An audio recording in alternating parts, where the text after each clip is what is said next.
वैशाली जी आगे पढ़े। हाँ अर्पिता, नमस्ते। नमस्ते आंटी। नमस्ते सब योगियों को। हम लोग गीता का 16वां अध्याय पढ़ रहे हैं, दैवासुर संपद विभाग योग। उसमें हम आज श्लोक नंबर 17 पढ़ेंगे। श्लोक नंबर 17। भगवान आगे बोल रहे हैं, श्री भगवान उवाच आत्मसंभावितः स्तब्धा धनमानमदान्वितः यजन्ते नाम यज्ञैस्ते दम्भेनाविधिपूर्वकम् आत्मसंभावितः स्तब्धा धनमानमदान्वितः यजन्ते नाम यज्ञैस्ते दम्भेनाविधिपूर्वकम्।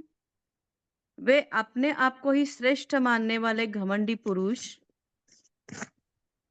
धन और मान के मद से युक्त होकर केवल नाम मात्र के यज्ञों द्वारा पाखंड से शास्त्र विधि रहित यजन करते हैं। हरिओम।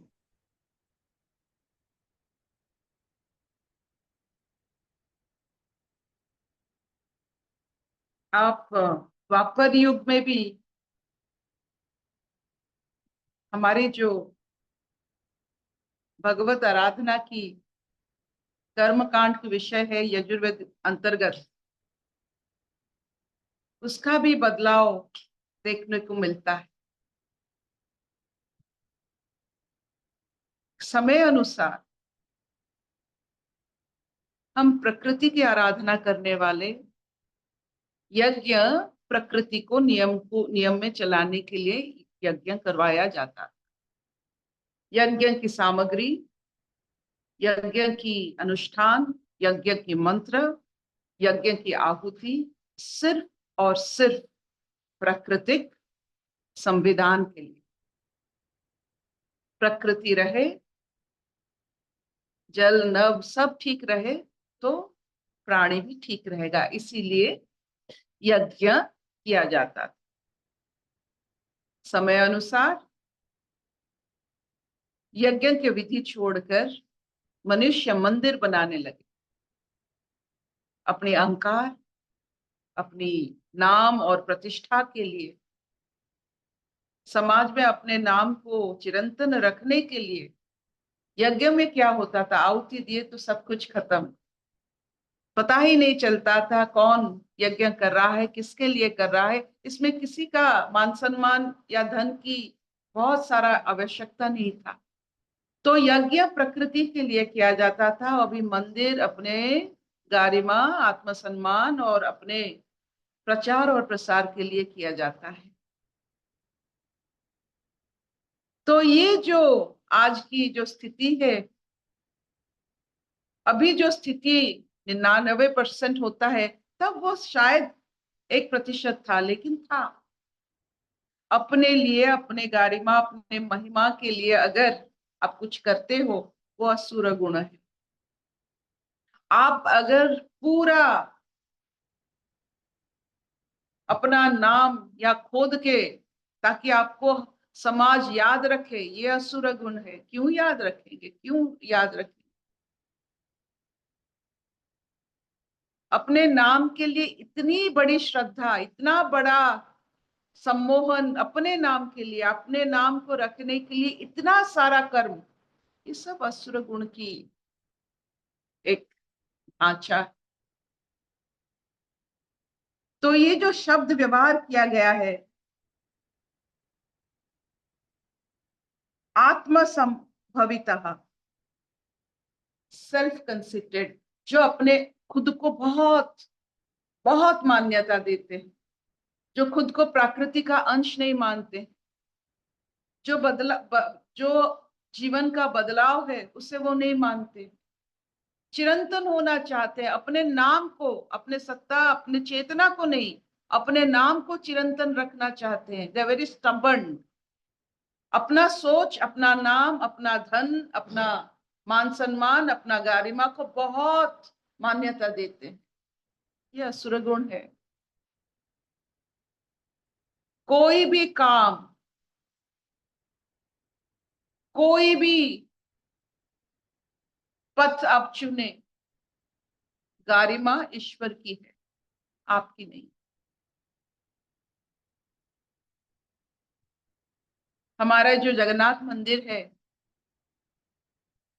वो मंदिर जिन्होंने बनाया वो बच्चे पैदा नहीं किए, ताकि कोई वो मंदिर का, ये मेरा मंदिर है, ये मेरे पिता ने बनाया था, ये कोई नहीं कह सके। तो इतना श्रद्धा से वो मंदिर बना है, इसीलिए वो धाम बना है।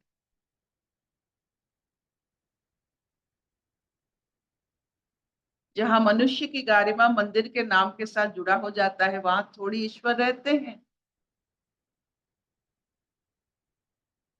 आप देखोगे मंदिर में नीचे मार्बल के पीस में बहुत सारे लोगों के नाम लिखा होता है, वो पथ पर चढ़ाया जाता है। मुझे आश्चर्य लगता है, क्यों क्यों अपने नाम से इतना मोह।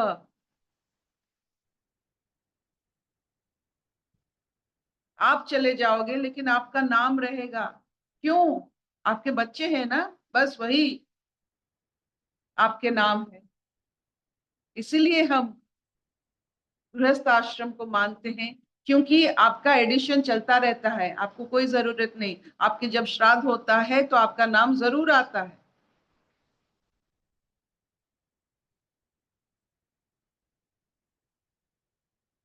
क्या इतना चलेगा? हाँ मामा,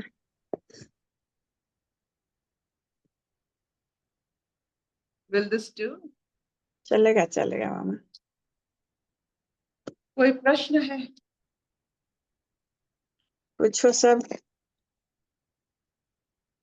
इसीलिए शास्त्र में मंदिर बनाना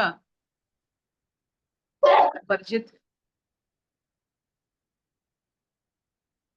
समाज में मंदिर बनता है, सबके साथ मिलकर मंदिर बनता है, एक आदमी नहीं बनाता है, ये घर नहीं है, सबके श्रम से बनता है।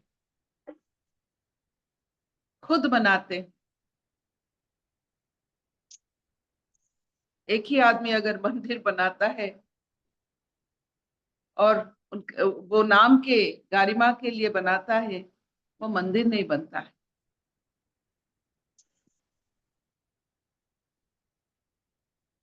मिलकर जब बनाते हो, सब श्रम दान करके, जब सब मिलके बनाते हो एक मंदिर, अपने जो स्थान में आप रहते हो उसका अलग भाव होता है। सबके साथ जब हम मंदिर बनाते हैं, घर में भी सबके साथ अगर भजन करते हैं, वो अलग स्तर का एक चेतना हो जाता है और आनंद हो जाता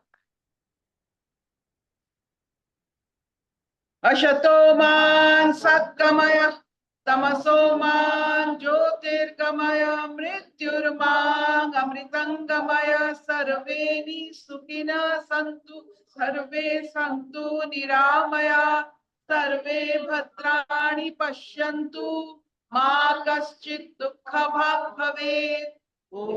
ओम शांति शांति शांति।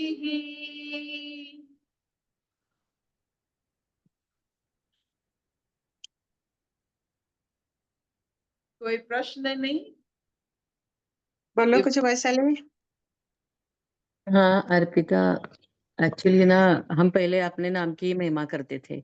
हम कितना भी बोले, वो एक संस्कार वश ना हम लोग ऊपर से तो ढोंग करते रहते थे, लेकिन अंदर तो अच्छा लगता था कोई महिमा करे।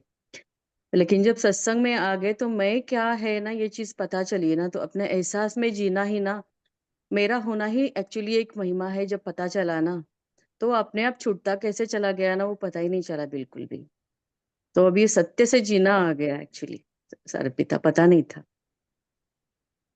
और thank you very much aunty और अर्पिता कि हमारे अंदर ऐसा भी कोई मैं है, और वो खुद में ही उसकी गरिमा है ना, वो पता नहीं था। वो जब पता चला ना, तो तो फिर अभी कुछ लगता नहीं है, लगता भी है तो पकड़ में आ जाता है चोरी अपनी।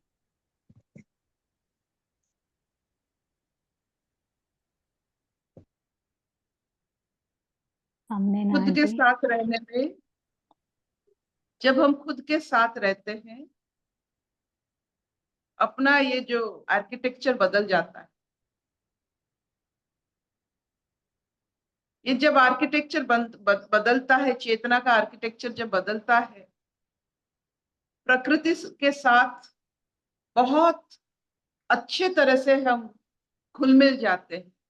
बारिश के साथ, रुद्रताप के साथ, ठंड के साथ, पत्तों के साथ, फूलों के साथ बहुत अच्छे तरह से घुल मिल जाते हैं।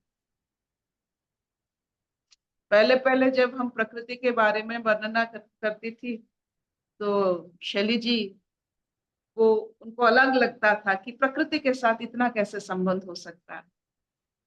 इफ यू रिमेम्बर शैली।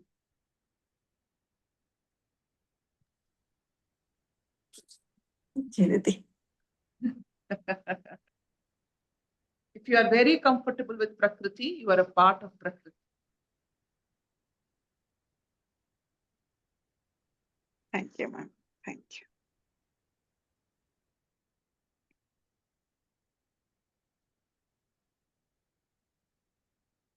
हरिओम आंटी। आंटी कितने सारा जन्मों ज्ञान से ही सारा ज्ञान ही प्रकृति के साथ तुम्हारा रहन सहन चलन, सारा ज्ञान